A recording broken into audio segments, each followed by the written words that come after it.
So I'm an idiot. I've been here for, what would you say, Cleve? 5-10 minutes?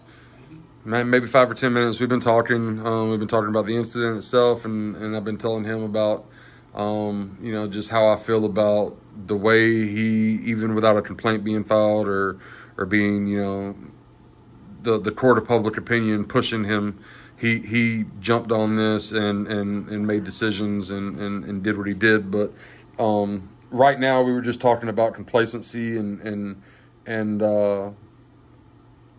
how that can lead to what happened. But like I said, anything else you have to add? I mean, I know we talked a lot that I missed on camera because I'm a great cameraman. But just so that you've got it on camera. Sure. I'm gonna check the hallway camera. Sure. And I'll let you know.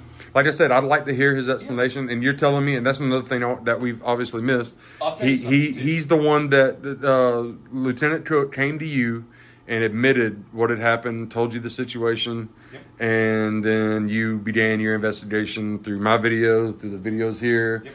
And he admitted wrongdoing. He, suggested that maybe he's gotten complacent in some of the things as far as policy-wise goes.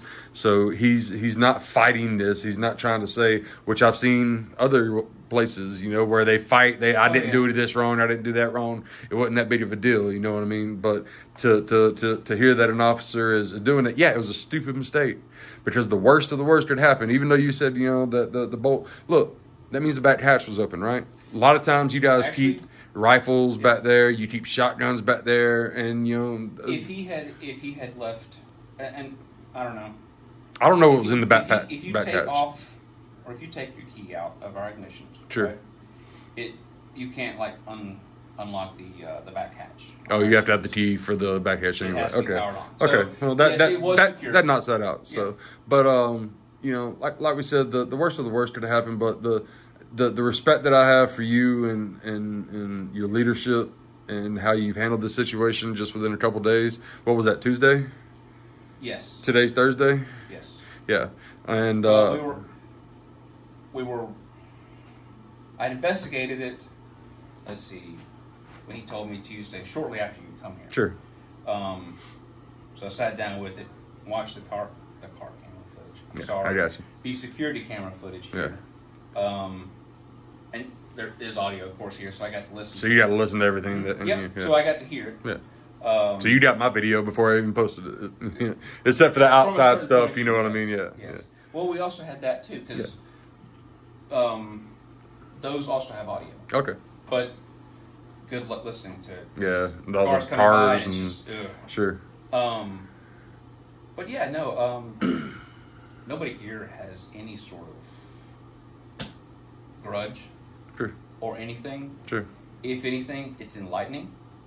It's a learning experience. Yeah. It lets us correct problems, address them, discipline if needed.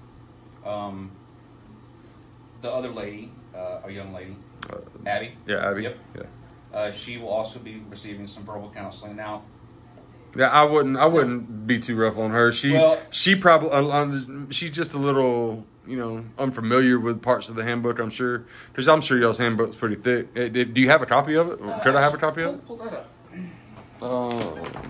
This is the same thing that's in his file, or will go into his file as soon as Tim files it. Sure. So this is the firearms section, right? Yeah.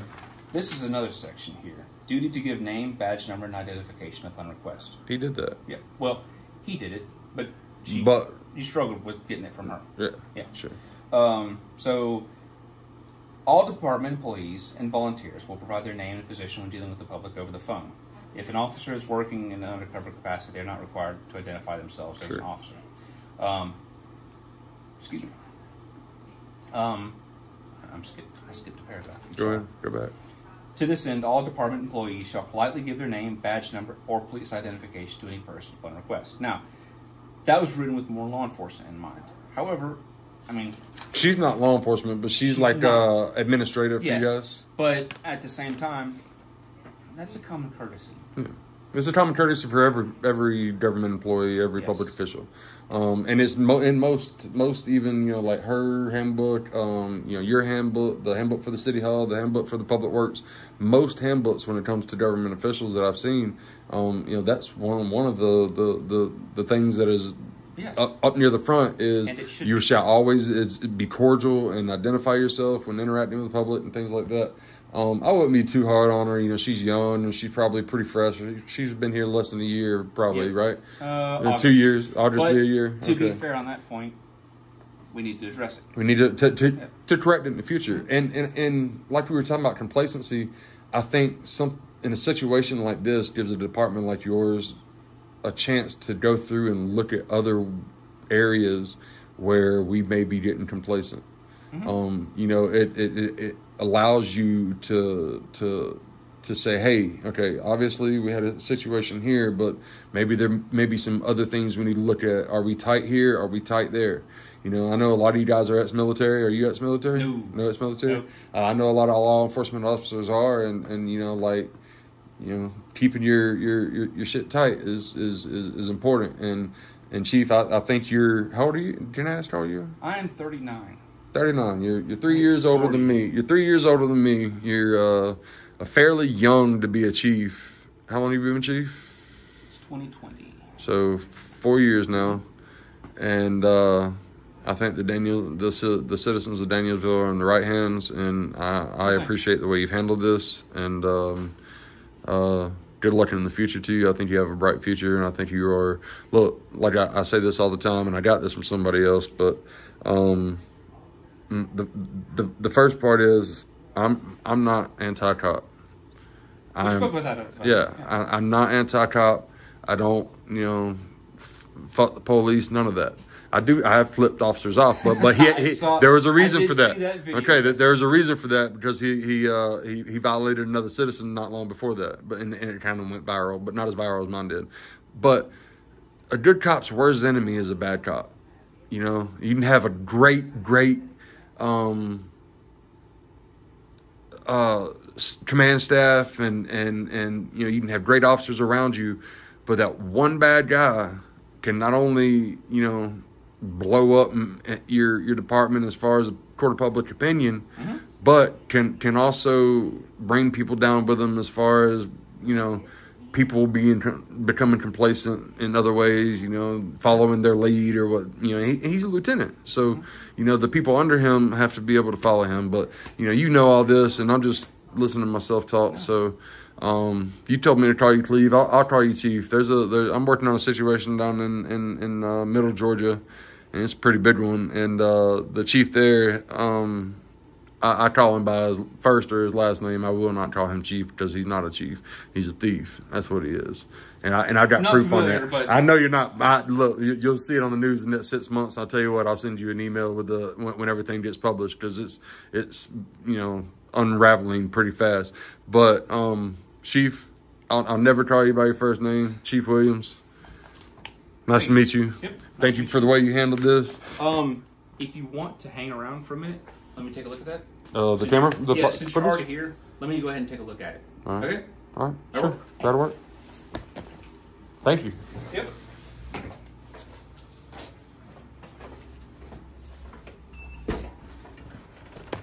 All right, now we're on smile cam, all right? Now we got, I'm talking to these ladies. Oh, okay, gotcha. Now we're on smile cam. Big smile. Come on. Let's see your biggest smile. There we go. That's all I get. That's all I get. Oh, wait, hold on. That one was better. There we go. All right. We'll end it with a smile.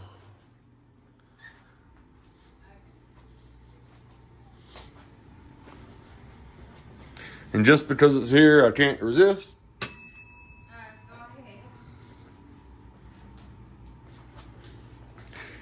So I think that was a productive conversation. I think that was a productive conversation. When we talk about bridging the gap, I think that's how you do that. I think that being able to, if Lieutenant Cook sat down and said, bro, I got complacent, I made a mistake, yeah, I screwed up big time, Does it excuse the mistake that he made? No. But can it in the future show that he wants to do better? Yes. And that's what we hope for, right? That's what we hope for. So I'm going to see if I can get this footage, but I think that's going to be it for today. Take it easy.